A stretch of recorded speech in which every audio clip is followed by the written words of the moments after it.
Breakthrough: Correcting the jitters in quantum devices. I'm Steve Belair and this is Breakthroughs. A new study suggests a path to more efficient error correction, which may help make quantum computers and sensors more practical. Labs around the world are racing to develop new computing and sensing devices that operate on the principles of quantum mechanics and could offer dramatic advantages over their classical counterparts.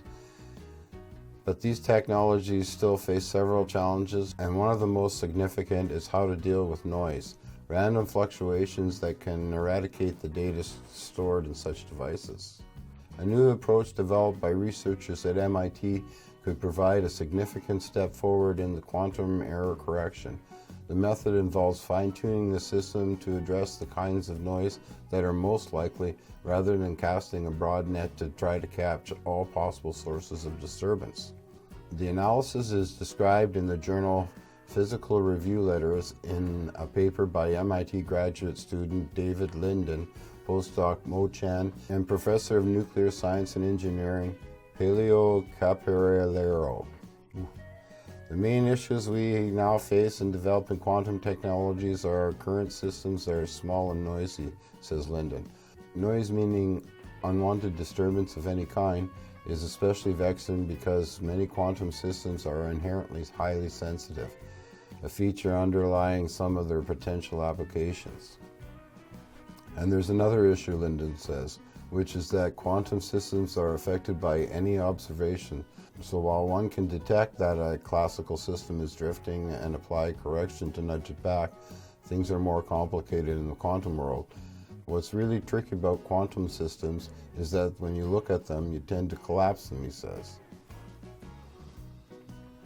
Classical error correction schemes are based on redundancy. For example, in a communication system subject to noise, instead of sending a single bit, 1 or 0, one might send 3 copies of each, 111 or 000. Then if the 3 bits don't match, that shows there was an error.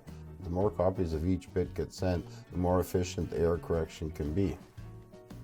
The same essential principle could be applied to adding the redundancy to quantum bits or qubits. But, Linden says, if I want to have a high degree of protection, I need to devote a large part of my system to doing these sorts of checks. And this is a non-starter right now because we have fairly small systems. We just don't have the resources to do particularly useful quantum error correction in the usual way. So instead, the researchers found a way to target the error correction very narrowly at specific kinds of noise which were most prevalent. The quantum systems they are working with consist of carbon nuclei near a particular kind of defect in a diamond crystal called a nitrogen vacancy center. These defects behave like single isolated electrons, and their presence enables the control of a nearby carbon nuclei.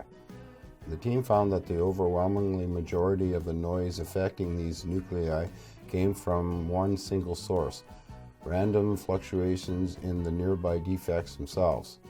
This noise source can be accurately modeled, and suppressing its effects could have a major impact, as other sources of noise are relatively insignificant. Wow! I'll leave a link in the description to the full article, and as usual, please like, share, subscribe, and take care.